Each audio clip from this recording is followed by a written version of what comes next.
চুরি করতে গিয়ে বীরুবাবুর কাছে ধরা পড়ল পিসিমণি। সম্পূর্ণ জানতে হলে দেখতে থাকো। গল্পের শুরুতেই দেখা যায় খুবই খুশি হয়েছে শাওন, কারণ শাওন বিশ্বাসই করে উঠতে পারছে না তার বাবা তার বলা কথাগুলোকে এতটা গুরুত্ব দিয়েছে। এরপর পিথিকা বলে, দেখেছিস তো, তুই কিন্তু আস্তে আস্তে তোর বাবার মন জয় করে নিচ্ছিস, এর থেকে ভালো আর কি হতে পারে। শাওন বলে, জানো তো কাকিমণি, আমার আজকে খুব আনন্দ হচ্ছে। বাবা যে এইভাবে আমাকে সাপোর্ট করবে, আমার বলা কথাগুলোকে এইভাবে বুঝবে, এটা আমি স্বপ্নেও কখনো ভাবতে পারিনি। তখন বিথিকা বলে, একটু সবুর কর, দেখ আস্তে আস্তে আরও কত কাছাকাছি চলে যাবি বাবার। এরপরেই বীরুবাবু বলে রঞ্জিনীকে, অর্থাৎ পিসিমণিকে, দেখ দিদি, আমরা তো সত্যি অনেক ভালো থাকি, আর যারা আমাদের এমপ্লয়ি তারা কতটা কষ্ট করে মাথার ঘাম পায়ে ফেলে রোজগার করে, মাঝে মধ্যে তাদেরকে যদি কিছু দিতে পারি তাহলেও তো তারা কম খুশি হবে না রে। আমি সবাইকে বোনাস দেবই, এটাই আমার ইচ্ছা। রঞ্জিনী বলে, দেখ ভাই, তোর যখন ইচ্ছা সেখানে আমি আর কী বা বলতে পারি, তাই না? তাই তোর যেটা মনে হয় তুই সেটাই কর। তখন বীরুবাবু বলে, কিছু কিছু কথা না মনের ভেতরে কোথাও একটা দাগ কেটে দেয়, আর সেরকমই কিছু কথা আমি শুনেছি, তাই আমার মনে হয়েছে এই কাজটা করাটা খুব জরুরি। বীরুবাবুর কথা শুনে রঞ্জিনী বলে, বেশ, তুই যখন বলেছিস আমি নিশ্চয়ই ব্যবস্থা করব। ঠিক সেই মুহূর্তেই বীরুবাবু বলে, শোন দিদি, তুই শুভর বোনাসটা নিয়ে ভাবিস না, শুভকে বোনাস দিতে হবে না। এটা শোনার পর শাওনের মনটা খুবই খারাপ হয়ে গিয়েছিল। শাওন তখন ভাবে, এ কি, বাবা এসব কি বলছে, শুভকে উপহার দেবে না বাবা? তখনই বীরুবাবু একটা কথা বলতেই রঞ্জিনী খুব খুশি হয়ে যায়, কারণ রঞ্জিনী ভেবেছিল শুভকে কিছুতেই উপহার দেবে না, অর্থাৎ বোনাস দেবে না। কিন্তু বীরুবাবু যে অন্য একটা কথা ভেবে রেখেছিল সেটা শুনতেই একেবারে তেলে বেগুনে জ্বলে ওঠে রঞ্জিনী। বীরুবাবু বলে, শুভ তো আমাদের কাছে এমপ্লয়ি না, ও আমাদের পরিবারের মধ্যে একজন কেউ, ওকে আমি খুব ভালোবাসি, আপদে বিপদে ও সবসময় আমার পাশে এসে দাঁড়িয়েছে, তাই ওর বোনাসটা আমি আলাদাভাবে দেব, তুই ওর বোনাসটার ব্যবস্থা করতে হবে না তোকে, কেমন? এরপরই রঞ্জিনী বলে, ঠিক আছে বীরু, তুই যেমন যেমন বলবি তেমন তেমনই হবে, আমার কোনো অসুবিধা নেই। এর মধ্যেই যেহেতু রোহিত বাইকটা নিয়ে গেছিল শুভর, আর সেই বাইকটা পাওনাদাররা এসে নিয়ে চলে গেছে। বাইকটাকে ছেড়ে একদমই ভালো লাগছে না শুভর।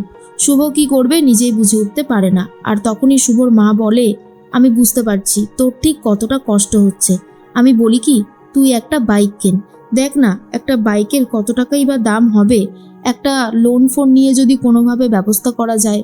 ঠিক তখনই বলতে থাকে শুভ, না না, এসব এখন ভেবো না মা, এখন আমাদের অনেক টাকার দরকার, এমনিতেই এতগুলো ইএমআই চলে, দরকার নেই, আমি ঠিক পরে একটা ব্যবস্থা করে ফেলবো, তুমি আমাকে নিয়ে ভেবো না তো। শুভর মা বলে, তোকে নিয়ে ভাববো না তোর কাকে নিয়ে ভাববো বলতো? তোর মন মানসিকতা দেখে আমি বুঝতে পারছি না যে তোর মন ঠিক কতটা খারাপ হয়ে রয়েছে। তুই একটা ব্যবস্থা কর না, যা টাকা পয়সা লাগবে দেখা যাক, একটা ব্যবস্থা নিশ্চয়ই হয়ে যাবে। কিন্তু কোনোভাবেই শুভ নতুন বাইক কিনতে চায় না। এর মাঝখানেই শুভর মা বুঝতে পারে তার ঠিক কতটা কষ্ট হচ্ছে। শুভকে ফোন করেছে শাওন আর বলে, জানো শুভ, আজ আমি কতটা হ্যাপি আছি, আজ আমি দারুণ হ্যাপি আছি, কারণ আমার বাবা আমার কথাকে গুরুত্ব দিয়েছে, আমার কথাকে মেনে নিয়েছে। আর এটা শোনার পরেই শুভ বলে, তাই নাকি ম্যাডাম, এটা তো খুব ভালো খবর, আপনার এই খবরটা শুনে আমার নিজেরই মন কতটা ভালো হয়ে গেল, আপনাকে বলে বোঝাতে পারবো না। শাওন তখন বলে, তুমি এখনই চলে এসো না আমাদের বাড়িতে। কিন্তু শুভ বলে, এখন কতটা রাত হয়েছে বলুন তো ম্যাডাম, এখন কি আর যাওয়া যায়? তখনই শাওন বলে, তা অবশ্য ঠিকই, তবে কালকে তোমার জন্য একটা দারুণ সারপ্রাইজ আছে। কিন্তু তোমার কি হয়েছে বলো তো, তোমার কথা শুনে মনে হচ্ছে তুমি খুব দুঃখিত আছো, কেন, কি হয়েছে আমাকে বলো না। তখনই শুভ বলে, না না ম্যাডাম, ও কিছু হয়নি, আপনি এসব নিয়ে একদম ভাববেন না। তখনই শাওন বলে, আমি ভাববো না তো আর কে ভাববে, বলো, সত্যি করে বলো কি হয়েছে তোমার। তখনই শুভ বলে, আসলে আমার বাইকটা না চুরি হয়ে গেছে, তাই আমার মনটা একদমই ভালো নেই। শাওন তখন বলে, তোমার বাইক চুরি হয়ে গেছে? এরপর শাওন তো জানে তার বাবা কি গিফট করতে চলেছে শুভকে, আর এই গিফটটার খবর শুভ জানতে যাতে না পারে, তাই শাওন কিছু বলে না। কিন্তু শাওন বলে, তুমি কালকে অনেক বড় একটা সারপ্রাইজ পাবে, এটুকু আমি জানিয়ে দিচ্ছি। এই বলেই ফোনটা কেটে দেয়।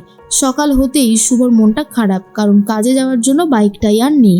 এদিকে রোহিত ভাবে, বাইকটা যদি কোনোভাবে ছাড়িয়ে নিয়ে আসা যায় তাহলে শ্বশুর বাড়িতে তার সম্মান অনেকাংশে বেড়ে যাবে। এর মধ্যেই দেখা যায় শুভ চলে গেছে শাওনের বাড়িতে। শাওন ছিল গেটে দাঁড়িয়ে আর বলে, শুভ, তোমার এখন আসার সময় হলো? না না, এটা তুমি একদম উচিত কাজ করোনি, তুমি এত লেট করেছো কেন, বাবা তোমার জন্য কখন থেকে অপেক্ষা করে বসে আছে। তখনই শুভ বলে, তাই এ বাবা, এটা তো একদমই উচিত হয়নি। আসলে আমার বাইকটা নেই তো, তাই একটু আসতে দেরি হয়ে গেল। অন্যদিকে মন্দার আর পিসিমণি দুজন মিলে কথা বলতে থাকে। পিসিমণি লাখখানেক টাকা বার করেছে আর বলে খামে ঢুকানোর কথা। তখনই মন্দার বলে, ভালো মা, এখান থেকে তো আমাদের টাকা পাওয়ার কথা ছিল, আমরা অ্যাশ করে কাটাবো, কি হচ্ছে কেসটা? তখনই ভালো মা বলে, এই শুভর জন্য সব কিছু ভেস্তে যাচ্ছে। এই ছেলেটা আমাকে ভালো থাকতে দেবে না, যত নষ্টের গোড়া। কি আর করা যাবে? আর কি কোনো কিছুর উপায় আছে? কোনো কিছুর উপায় নেই। তখনই মন্দার বলে, আমি বুঝতে পারছি না, ওকে এত টাকা দেওয়ার কি দরকার আছে? 50,000 টাকা সরিয়ে দেয় আর বাকি 50,000 টাকা খামে দিয়ে দেয়। তখনই রঞ্জিনী বলে, এটা তুই কি করলি ম্যাডি? ম্যাডি বলে, তুমি এই টাকাটা দিচ্ছ বলে মামুক খুলে দেখবে, গুনে দেখবে নাকি? তাই কখনোই করবে না, এটুকু বিশ্বাস আমার আছে। এরপরে রঞ্জিনী ওই 50,000 টাকা নিয়ে চলে যায় শুভকে দেবে বলে। তখনই শুভ এসে বলে, স্যার আমার জন্য অনেকক্ষণ আপনাকে অপেক্ষা করতে হলো, কোনো কাজ আছে নাকি? বলুন না স্যার, কি কাজ আছে? আমি সব কাজ করে দিতে রাজি। বীরুবাবু বলে, শুভ সব সময় কি কাজ করবে নাকি? তোমার সাথে কি শুধু আমাদের কাজের সম্পর্ক? শুভ বলে, না না স্যার, তেমন না, আসলে আমার জন্য আপনাকে অনেকক্ষণ ওয়েট করতে হলো তো, আমার খুবই খারাপ লাগছে। বীরুবাবু বলে, এতে খারাপ লাগার কিছু হয়নি, সব ঠিক আছে। শোনো, আমি ঠিক করেছি আমার সমস্ত এমপ্লয়ীদেরকে, তুমি তো আমার এমপ্লয়ি না, তার থেকেও বেশি কিছু, সবাইকে কিছু বোনাস দেব। তাই আমি তোমাকেও দেওয়ার জন্য রেডি আছি। এই টাকাটা রাখো, তোমার হেল্প হবে। কিন্তু কোনোভাবে শুভ টাকা নিতে চায় না আর বলে, না না স্যার, আমার টাকার এখন কোনো দরকার নেই, আর আপনি তো আমাকে যথেষ্ট পরিমাণে মাইনে দেন, আবার এসবের কি দরকার পড়লো? একদম এসব করতে যাবে না স্যার, আমার কোনো টাকা পয়সা লাগবে না। কিন্তু তখনই স্যার বলে, না না শুভ, তুমি কি চাও আমি খুশি হব না? শুভ তখন বলে, এ বাবা, না না, আমি কি সেটা বলেছি? তখনই স্যার বলে, তাহলে এই টাকাটা তুমি নাও। এরপরেই শুভর হাতে সেই টাকাটা তুলে দেয়। শাওন তো খুব খুশি হয়ে যায়, সাথে পিসিমণি রেগে যায়। এরপরে শুভকে বলে, শুভ তুমি টাকাটা এখানেই গুনে নাও। যথারীতি শুভ টাকা গুনতে শুরু করলে ম্যাডি বুঝতে পারে তার কপালে এখন অশেষ দুঃখ আছে, কারণ শুভর খামের থেকে 50,000 টাকা ম্যাডি সরিয়ে নিয়েছিল। এরপরে দেখা যায় শুভ বলে, স্যার 50,000 টাকা, এতগুলো টাকা? না না স্যার, এটা ঠিক হচ্ছে না। বীরুবাবু বলে, দিদি এটা কি হলো? আমি তো বলেছিলাম শুভকে 1,00,000 টাকা দিতে, আর এত কম টাকা তুই কেন দিলি? এটা আমি বুঝতে পারলাম না কি হলো। তখনই বীরুবাবুকে কি বলবে বুঝতে পারছিল না পিসিমণি। পিসিমণি ফেঁসে গেছে টাকা চুরি করে, কিন্তু সেই দোষটা বলে ম্যাডির ওপর দিয়ে দেয় আর বলে, আর ভাই বলিস না, এই কাজটা ম্যাডি করেছে, ম্যাডি জানে 50,000 টাকা কম হলো কি করে। বীরুবাবু জিজ্ঞেস করে, মন্দার এটা কি করে হলো? আমি বুঝতে পারলাম না। মন্দার বুঝতে পারে যে এবার সে ধরা পড়ে গেছে। শাওন তখন বলে, বলেছিলাম না পিসিমণি, তুমি যতবারই কুকীর্তি করবে ততবারই তুমি শাস্তি পাবে, আর এইবার বাবার কাছে তুমি ধরা পড়েছো, দেখো কেমন লাগে। বিথিকা বুঝতে পারে যে এই পিসিমণি আস্তে আস্তে এবার ধরা পড়বে। তখন শুভ বারবার করে বলে, আমার 8 টাকা লাগবে না, কিন্তু শুভকে তার প্রাপ্য টাকাটুকু বুঝিয়ে দেয় বীরুবাবু।